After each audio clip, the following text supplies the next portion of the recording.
kamay. Lugar! Wala pa pinabasa eh. Umupo kayo muna dyan. Umupo muna, hindi kasali. Lugar!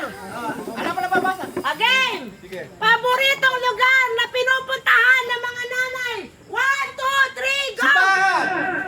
Grocery store. Ano? Simbahan? Grocery? Palengke.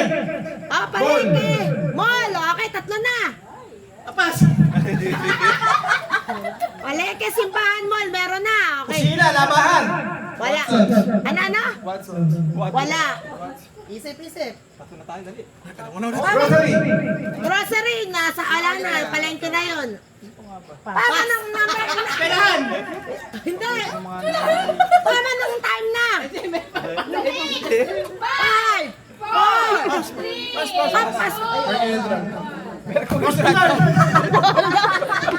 Ay, nakatatlo kami. Nakatatlo tayo. Ano sabi ni Nonek?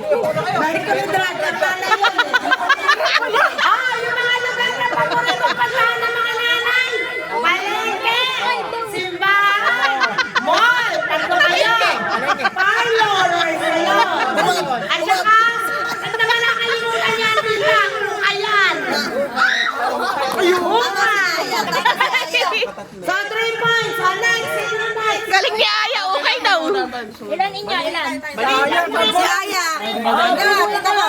Si Aya lumapit dito. Mami, ukan. Umabol pa talaga para sabihin yung ukan. Ano kayo? Bagay? Tao o pangyayari? Bagay po. Bagay. Bang! Timer lang. Nangyayari tayo. Bagay. Ano na naman natin, tara. Tao pang Bagay. Mga karaniwang laman ng wallet ng nanay. Go! ID. Wala. Credit card. Wala. Pera. Wala. Wala. Kiss. Meron susi. 1. laman ng Mag-isip wallet. wala ng wallet. Bili. Ay, sorry. Pagpalabag. Bag. No coaching. Lipstick. Bagya. Ulitin ko ba? May tabi lang ko yung wallet eh. Mali daw, mali. Mali, ulitin ko.